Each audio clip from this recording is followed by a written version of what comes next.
Hello दोस्तों, मैं अभिजीत आप सभी का आपके अपने यूट्यूब चैनल प्रगति पथ पर स्वागत करता हूं। इस वीडियो में हम एसएससी सीजीएल 2019 का 3 मार्च हर शिफ्ट का पेपर देखेंगे मैथ के 25 क्वेश्चन किस टाइप के आए थे और उनको हम आसानी से कैसे सॉल्व कर सकते थे। वीडियो को स्टार्ट करने से पहले मैं आपसे कहना चाहूँगा, अगर आपने अभी तक मेरे चैनल प्रगति पथ को सब्सक्राइब नहीं किया है तो ज़रूर सब्सक्राइब करें, बेल आइकन भी प्रेस कर दें जिससे हमारे आने वाले वीडियो के नोटिफिकेशन आपको मिलते रहें। मैं अनअकैडमी पर भी वेरीफाइड एजुकेटर हूं, तो आप मुझे अनअकैडमी पर भी फॉलो कर सकते हैं और मेरे साथ जुड़ के अपनी तैयारी को बेहतर बना सकते हैं। ये मेरे टेलीग्राम का लिंक दिया हुआ है, आप इस पर क्लिक करके मेरे टेलीग्राम को भी ज्वाइन कर सकते हैं। अनअकैडमी पे अगर आप प्लस सब्सक्रिप्शन खरीदना चाहते हैं तो मेरा रेफरल कोड अभी 1595 यूज़ करके आप उचित डिस्काउंट पा सकते हैं। चलिए वीडियो को स्टार्ट करते हैं।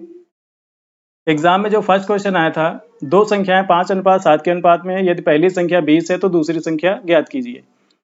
हमने माना कि दो संख्याएं ए और बी हैं जो कि 5:7 के अनुपात में है। पहली संख्या 20 है, यानी 5 की वैल्यू 20 से 4 गुना किया गया तो 7 की वैल्यू क्या हो जाएगी 28। दूसरी संख्या 28 है, ऑप्शन 4 करेक्ट है। अगला क्वेश्चन देखते हैं। ये तो बेसिक एक आइडेंटिटी बेस्ड क्वेश्चन है। आइडेंटिटी क्या होती है? X cube minus y cube equal to x minus y x square plus x y plus y square.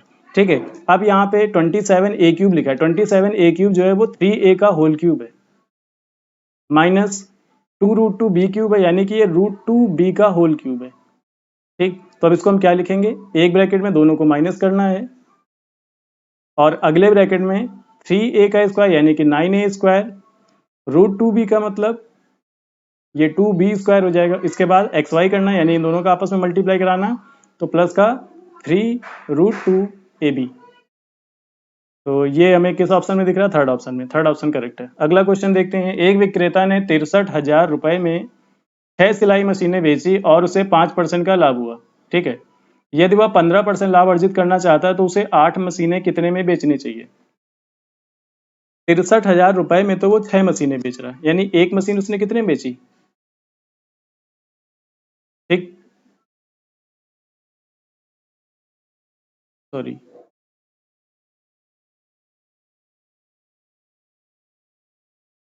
हाँ, एक मशीन उसने बेची है 10,500 की।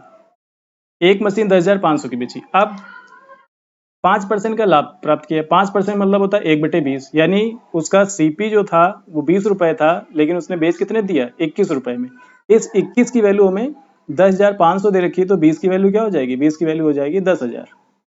ठीक, अब कह रहा है कि वो 15% का लाभ पाना चाहता है। 15% का मतलब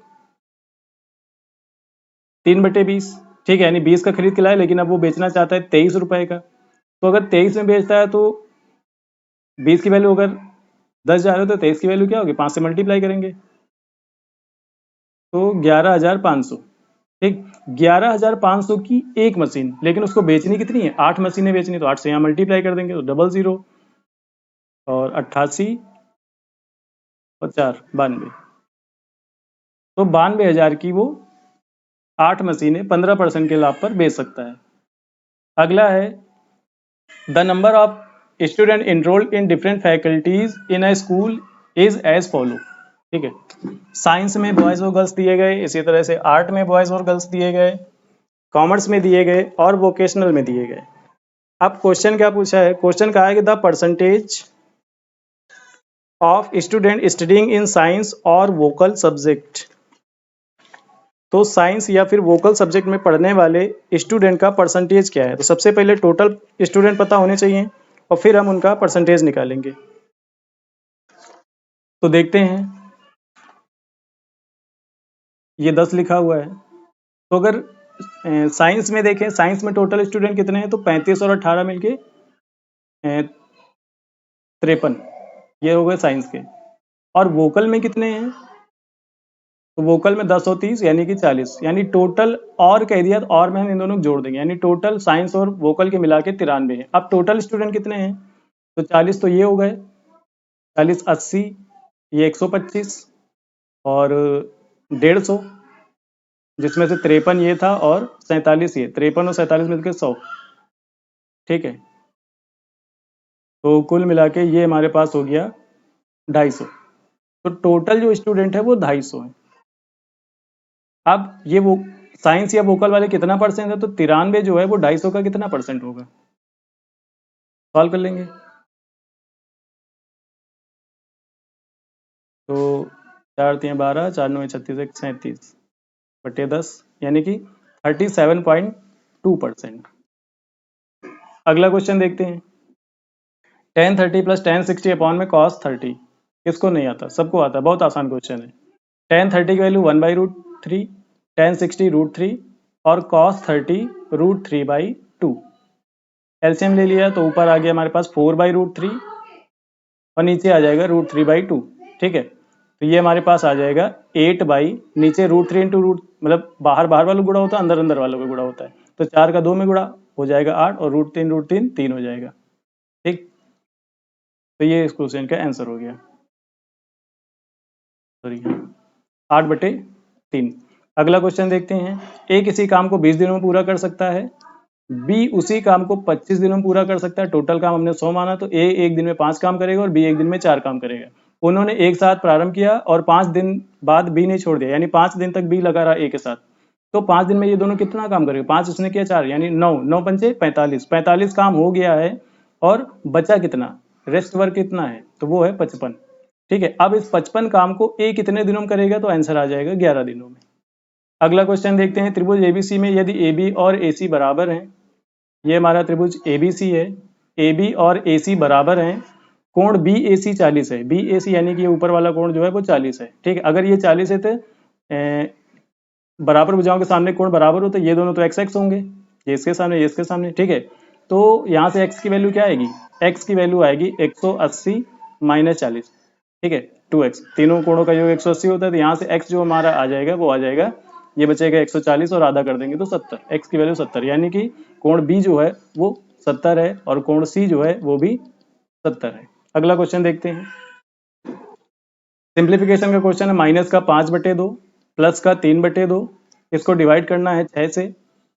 ठीक, और फिर मल्टीप्लाई कर देना है 1/2 से, सॉल्व कर लेंगे। माइनस का 5/2 प्लस का 3 से इसको काटा तो 1/4 आ जाएगा, 1/8 हो गया। ठीक है, अब एलसीएम हो जाएगा 8, 4 से गुणा किया माइनस का 20 और प्लस का 1 यानी माइनस का 19, तो माइनस का 19/8 यानी कि ऑप्शन 1 करेक्ट है। अगला क्वेश्चन देखते हैं।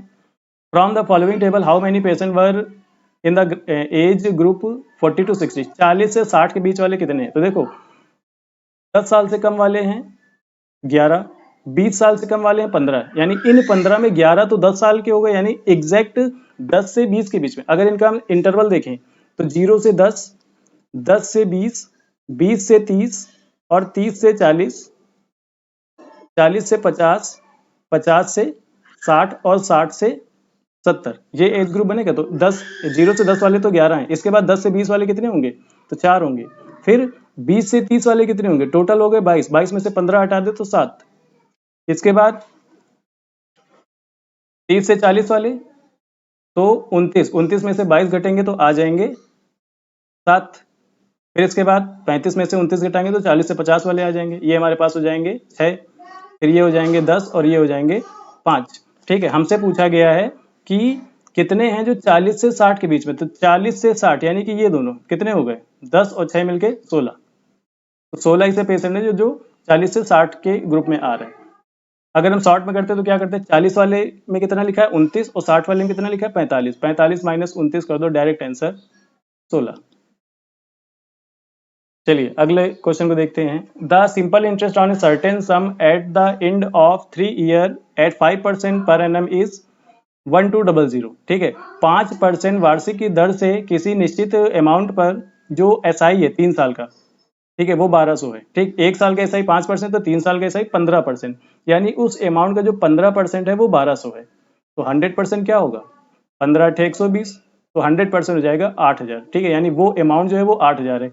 अब हमसे बोला गया है कि उसी अमाउंट पर उसी अवधि के लिए कंपाउंड इंटरेस्ट क्या होगा। तो देखो पहले साल अगर 8000 है और 5% मतलब होता है 1/20, तो पहले क्या होगा, पहले साल जो होगा 8000 का 1/20 यानी कि 400 मिलेगा, दूसरे साल भी 400 मिलेगा, तीसरे साल भी 400 मिलेगा। फिर दूसरे साल में क्या होगा, इस 400 का भी 1/20 यानी कि 20 मिल जाएगा, तीसरे साल में इन सब का 1/20। ठीक है, तो 4 4 800 का 1/20 40 हो जाएगा और 20 का 1/20 1 हो जाएगा, यानी टोटल जो उसको CI मिलेगा वो इतना मिलेगा, 4 4 8 4 12, ठीक है। तो ये हमारे पास आ जाएगा 1261, 1261 रुपये उसका 3 साल का CI हो जाएगा 5% पर एनम की दर से। अगला क्वेश्चन देखते हैं, 5 क्रमागत सम संख्याओं का औसत m है, यदि अगली 5 सम संख्याएं भी शामिल कर ली जाए तो 10 संख्याओं का औसत क्या होगा, ठीक है।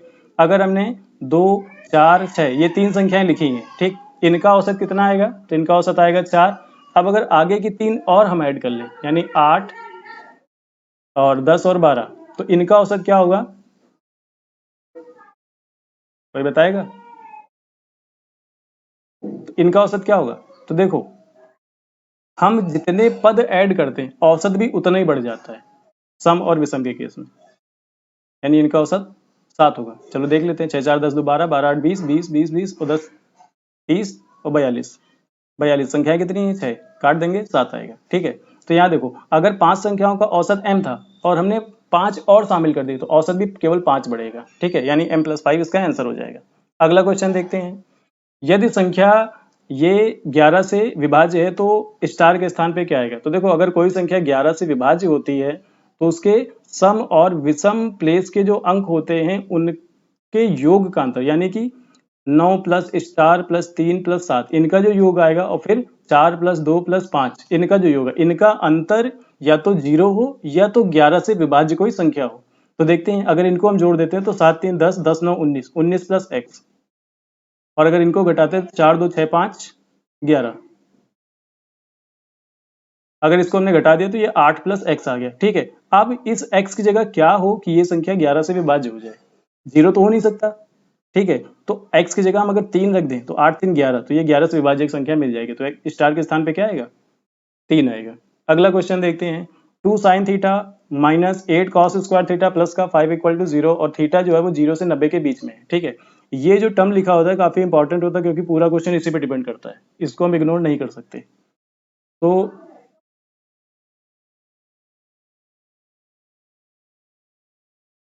ठीक, ये लिखा हुआ है, हम क्या करेंगे, कॉस स्क्वायर थीटा को 1 माइनस साइन स्क्वायर थीटा लिखेंगे, तो हमारे पास साइन थीटा में एक द्विघात समीकरण आ जाएगी, क्या आएगी, जब यहाँ पे 1 माइनस साइन स्क्वायर लिखेंगे तो ये आ जाएगा 8 साइन स्क्वायर थीटा प्लस का 2 साइन थीटा, ठीक, और माइनस का 8 होगा प्लस का 5 होगा तो माइनस का 3 इक्वल टू 0, ठीक है। अब देखो, 3 इंटू 8 करेंगे 24 आएगा, 24 के ऐसे दो फैक्टर की 2 आ जाए तो 6 और 4, ठीक है। तो साइन थीटा की वैल्यू क्या होगी, फैक्टर तो 6 और 4 होंगे, तो साइन थीटा की वैल्यू एक तो -6 और दूसरा 4, ठीक है। अब -6 यहाँ पे 8 का मल्टीप्लाई तो इसी से डिवाइड करा देते हैं, ठीक। तो अब चूंकि हमसे कहा गया थीटा जो है वो 0 से 90 के बीच में, तो साइन थीटा 0 से 90 के बीच में कभी नेगेटिव नहीं होता, यानी ये वैल्यू तो अमान्य हो गई। अब 4/8, यानी कि साइन थीटा की वैल्यू क्या है, साइन थीटा की वैल्यू आ गई 1/2, तो यहाँ से थीटा निकल आएगा 30, क्योंकि 1/2 साइन 30 की वैल्यू होती है। अब जाते हैं, हमसे कहा गया tan 2 थीटा यानी कि tan 60 और प्लस कॉसेक 2 थीटा यानी कि cosec 60।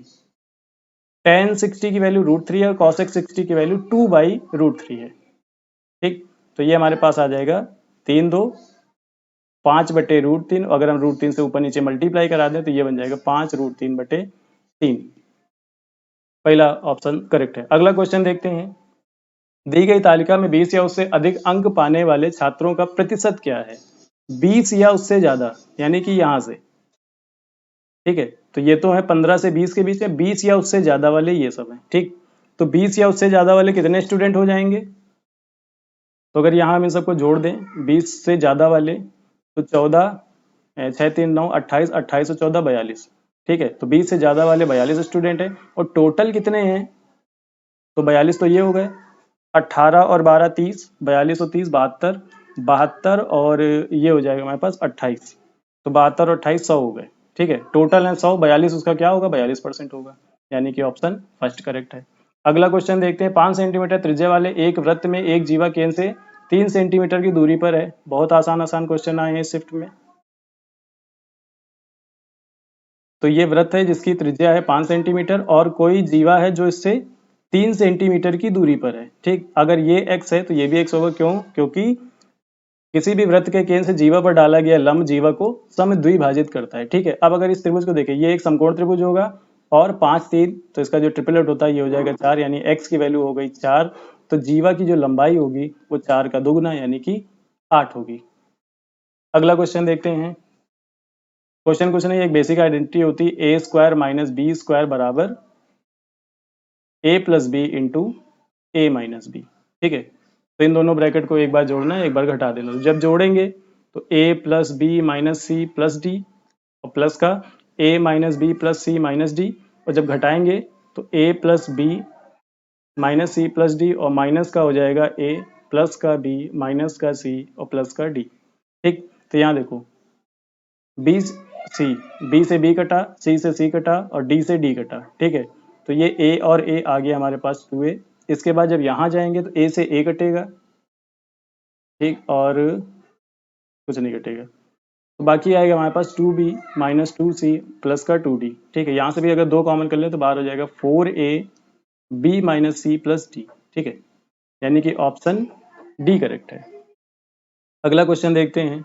In the figure the value of cot theta, किसको नहीं पता, थीटा में अगर इसको लेट करेंगे तो कॉट थीटा क्या होगा। कॉट थीटा हमारा होता है, कॉट थीटा होता है बेस अपॉन परपेंडिकुलर। बेस है, देखो ये 17 है, ये 8 है, तो 17 15 और 8 इनका ट्रिपलेट होता है। ठीक, तो ये हो जाएगा हमारे पास 15, तो बेस हो गया 15 और परपेंडिकुलर हो गया 8, 15/8 यानी कि ऑप्शन 3 करेक्ट है। अगला क्वेश्चन था curve surface area of hemisphere with radius. तो कोई हेमीस्फीयर यानी कि अर्धगोला, अर्धगोले का जो CSA होता है वो होता है 2πr²। अगर अर्धगोले के TSA की बात कर दी जाए, देखो ये अर्धगोला है, CSA मतलब यहाँ यहाँ में पेंट करना है, ठीक, बाहर बाहर, और TSA का मतलब होता है कि ये जो बेस होता है बेस में भी पेंट करना है और चारों तरफ तो करना ही करना है। ठीक, तो TSA जो होता है वो होता है 3πr² और CSA जो होता है कर्व सरफेस एरिया वो होता है 2πr²। ठीक है, तो 2 × 22/7, तो 7 का स्क्वायर यानी कि 49, ये काटा 7 बार। ठीक, तो 154, 154 का दोगुना 308, 308 सेंटीमीटर स्क्वायर इस हेमिस्फीयर का कर्व सरफेस एरिया हो गया। अगला क्वेश्चन देखते हैं। The table below show income for a particular month together with their sources of respect of 5 employees. ठीक है, 5 एम्प्लॉय हैं जिनकी इनकम दी गई है और अदर सोर्सेज भी दिए गए। ये तो उनकी सैलरी है, उसके बाद उनको ओवर टाइम, एरियर, बोनस और मिसलेनियस इनकम, ठीक है, हर तरह की इनकम उनको मिल रही। तो यहाँ पे अगर इसकी देखें, इसकी सैलरी कितनी 52,000 और टोटल पा कितने रहा 66, यानी कितने एक्स्ट्रा पा रहा है। तो एक्स्ट्रा जो ये पा रहा है वो कितने पाएगा 14, है ना, 14,000। इसके बाद अगर दूसरे वाले बंदे को देखें 48,500 तो इसकी सैलरी है, लेकिन पा रहा 59,000, यानी कितने ज्यादा पा गया। तो ये 10,500। ठीक, इसके बाद अगर तीसरा बंदा देखें, इसकी सैलरी है 42,000 लेकिन पा रहा है 52,000, तो 10,000 पा गया एक्स्ट्रा। इसकी सैलरी है 31,000 लेकिन पा रहा है 40,000, यानी कि ये 9,000 एक्स्ट्रा पा रहा है। तो ये इसकी सैलरी 25,000 और पा रहा है 31,000, यानी 25,600, तो 6700 ज्यादा पा रहा। अब हमसे कहा गया है कि how many employee have their salary more than 4 time of their other income, यानी कितने एम्प्लॉय हैं जिनकी सैलरी उनकी अदर इनकम की 4 गुने से ज्यादा है। तो अगर इसका देखें, अदर इनकम तो इसकी 14 है लेकिन सैलरी कितनी है 52, तो 14 चौके 56 होता है, तो ये तो नहीं है। दूसरा वाला अगर देखें तो 10,500 है, इसका 4 गुना 40 42,000, तो देखो ये 42,000 से ज़्यादा, यानी कि ये जो है ये 4 गुना से ज़्यादा पा रहा। इसको अगर देखें 10,000 इसकी सैलरी लेकिन 10,000 इसकी अदर इनकम और सैलरी कितनी 42, यानी कि ये भी ज़्यादा पा रहा है 4 गुने। ठीक है, इसको देखते हैं 31,000 सैलरी, 9,000 इसकी अदर इनकम है, यानी 9 चौक 36, ये तो नहीं है। इसके बाद 25,000 इसकी सैलरी और 6700 इसकी अदर इनकम, अगर इसका 4 गुना देखें तो 4 से 28 और 4 से 24 तो 26, ये भी नहीं है। यानी कि 2 बंदे हैं इसे बी और सी जिनकी इनकम उनकी अदर इनकम से 4 गुने से ज्यादा है। ठीक, यानी 2 ऐसे बंदे मिल गए हैं। अगला क्वेश्चन देखते हैं। यदि किसी संख्या के 62% और 80% के बीच का अंतर, ठीक है, यानी संख्या के 62% और 80% के बीच का अंतर जो है वो 198, ठीक, तो यहाँ पर डिफरेंस कितना आ गया 18%। 18% की वैल्यू 198, तो 100% की वैल्यू क्या हो गई, यानी वो संख्या कितनी हो गई, वो संख्या हो गई 1100। अब हमसे कहा कि उस संख्या के 92% और 56% के बीच का अंतर, ठीक है, तो 92% और 56% के बीच का डिफरेंस। तो देखो यहाँ परसेंटेज में ये वैल्यू कितनी आ जाएगी, तो 6 5 4 9 यानी 36%। हमसे 36% की वैल्यू पूछा है, तो इस 1100 का अगर हम 36% निकालेंगे तो वो आ जाएगा 36 एकम 36 और 39, ठीक है। तो कितना आ जाएगा, 396, यानी कि ऑप्शन 4 करेक्ट है। अगला क्वेश्चन देखते हैं। दो धावक क्रमशः इतने और इतने मीटर की दौड़ दौड़ते हैं। अगर दूसरा धावक दौड़ पूरी करने में पहले धावक से 10 मिनट कम समय लेता है। देखो अगर दौड़ हो रही है तो इनके लिए डिस्टेंस तो निश्चित है, ट्रैक तो निश्चित होगा, जितना इस दोनों को सेम दूरी तो दौड़ के जाना है, ठीक है। अगर डिस्टेंस कांस्टेंट हो तो स्पीड जो होती है वो इनवर्सली प्रोपोर्शनल होती है टाइम से, ठीक है। तो यहाँ पे अगर देखें स्पीड का रेशियो क्या है, 100 और 120, यानी कि 20 से काट दे तो 20 पंचे 100 और 20 है कि 120, ठीक। तो टाइम का रेशियो क्या होगा, जस्ट इसका उल्टा, यानी 6:5। अब दूसरे धावक को पहले से 10 मिनट कम लगते हैं, यानी यहाँ पे देखो इसको एक कम लग रहा है, एक की वैल्यू क्या है 10 मिनट है, यानी इस 60 की वैल्यू क्या होगी 60 मिनट हो जाएगी। अब ये 100 मीटर पर मिनट इसकी स्पीड है और ये 60 मिनट तक दौड़ेगा तो कितना दौड़ जाएगा, 6000 मीटर। और 6000 मीटर का मतलब होता है 6 किलोमीटर, ठीक है। यहाँ हमने क्या किया, यहाँ हमने लगाया डिस्टेंस बराबर स्पीड इंटू टाइम, ठीक। ये स्पीड है, ये टाइम है, और ये टोटल डिस्टेंस निकले 6 किलोमीटर। इसका आंसर होगी, वो ट्रैक की लंबाई क्या है 6 किलोमीटर है। अगला क्वेश्चन देखते हैं। एक व्यक्ति ने अपनी किसी वस्तु पर इस प्रकार से मूल्य अंकित किया है जिससे कि उसको 40% का लाभ हो, ठीक है। यानी कि वस्तु थी 40% का मतलब होता है 2/5, ठीक है। परसेंटेज निकालते तो 40/100 करेंगे, ठीक। 0 0 कटा, 2 से काटा 2 दूना 4, 2 पंचे 10, ठीक है। 2/5, ठीक है। तो वस्तु थी 5 रुपए की, लेकिन उसने उस पर लिख कितना दिया, 7 रुपए लिख दिया, ठीक। जब बढ़ाते हैं तो इन दोनों को जोड़ते हैं, जब घटाते हैं तो इन दोनों को घटा देते हैं, ठीक है। लेकिन उसने एक सेल की घोषणा की और उस वस्तु के अंकित मूल्य पर 20% की छूट भी दे दी, ठीक। 20% का मतलब होता है 1/5, यानी वस्तु पे 5 रुपए लिखे थे तो उसने 4 की बेचने कहा, ठीक।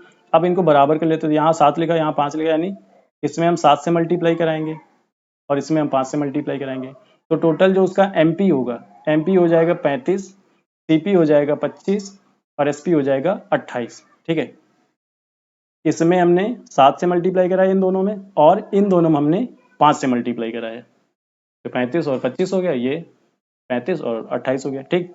तो देखो अब हमसे कह रहा है कि इस पूरे लेन देन की प्रक्रिया में व्यक्ति को होने वाला लाभ। तो देखो 25 की चीज थी और 28 की टिप दिया, ठीक।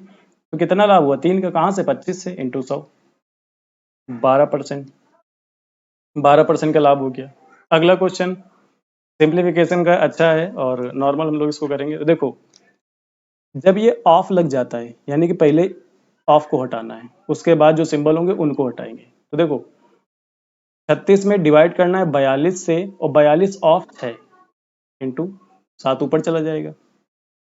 इसके बाद प्लस का 24 इंटू 6 डिवाइड कर देना है 18 से, प्लस का 3 इसको डिवाइड करना है 2 माइनस 6 यानी कि -4 से, माइनस 4 प्लस 3 दूना 6 और 2 पूरे के बटे है 8, और नीचे है 21 को डिवाइड करना है 3 के 7 से, ठीक है। तो ये 7 या 21 निपट गए। अब 7 से काटेंगे 6 बार, और ये 6 6 36 हो गया, पूरा निपट गया। यानी यहाँ पे आ गया 1 प्लस 6 3 18 और 3 8 24, यानी यहाँ पे आ जाएगा 8, माइनस का 3/4 और माइनस का ये हो जाएगा 6 4 10, ठीक है। 10 होगा तो इसको हम लिख सकते हैं 5/4, अपॉन में तो 1 आ गया। तो ये हमारा दोनों मिलके हो जाएगा माइनस, देखो एलसीएम तो 4 आ जाएगा, -3 -5 माइनस का 8, तो ये माइनस का 2, तो 1 + 8 माइनस का 2, यानी कि आंसर आ गया 7। अगला क्वेश्चन देखते हैं। दी गई आकृति में एपी कोण बीएसी का समद्विभाजक है। यदि एबी की लंबाई 4 है, एसी की लंबाई 6 है, तो बीपी की लंबाई अगर 3 है तो सीपी की लंबाई क्या होगी। तो जब किसी भी त्रिभुज में कोई कोण समद्विभाजक खींचा जाता है तो ये कोण समद्विभाजक क्या होता है, कोण को बराबर बराबर पार्ट में डिवाइड करता है। तो ये सामने वाली भुजा को जिस अनुपात में ये भुजाएं होती उसी अनुपात में ब्रेक करता है। तो हमें ए बी दे रखा है 4, बी सी दे रखा है 6, ठीक। तो इनका अनुपात क्या होगा, 2:3 के अनुपात में ये होंगी, क्योंकि 4 और 6 का अगर अनुपात देखें 2:3 है, तो ये भुजाएं भी 2:3 के अनुपात में होंगी, ठीक है। अब हमें बीपी दे रखा है 3, यानी 2 की वैल्यू 3 है, तो 3 की वैल्यू क्या होगी 4.5। क्योंकि 1.5 का दुगुना तो 3 है। 2 की वैल्यू अगर 3 है, 1 की वैल्यू 1.5 आ गई, तो 3 की वैल्यू क्या होगी? 4.5, यानी जो CP की लंबाई होगी वो 4.5 हो जाएगी। अगला क्वेश्चन देखते हैं। दी गई आकृति में AP और BP वृत्त केंद्र O वाले वृत्त की स्पर्श रेखाएं हैं और कोण PAB 62 डिग्री है, तो कोण QAQB क्या होगा? तो ये रहा वृत्त, सुंदर सुंदर वृत्त। ये P पॉइंट, ये B पॉइंट, ये A हो गया, और इधर भाग जाएं हम लोग। ये रहा हमारे पास Q, ये O। ठीक, हमसे कहा गया कि PAB APB यानी ये वाला को जो कोण है वो तो 62 डिग्री है भैया। किसी भी स्पर्श रेखा पर अगर हम केन से उसको मिलाते हैं तो ये लंब होता है हमेशा। ठीक है, यानी ये 90 हो जाएगा, ये भी 90 हो जाएगा, तो ये 90 90 180 हो गया। 180 में अगर हम 62 घटा देंगे तो ये कितना आएगा? 118। ये कोण 118 आ गया। हमें पता है कि किसी भी वृत्तखंड द्वारा केंद्र पर बना कोण परिध पे बने कोण का दुगुना होता है, यानी 118 जो होगा इस कोण का दुगुना होगा। तो कोण AQB जो होगा इस 118 का आधा होगा, यानी कि 59 डिग्री होगा। ऑप्शन फर्स्ट करेक्ट है।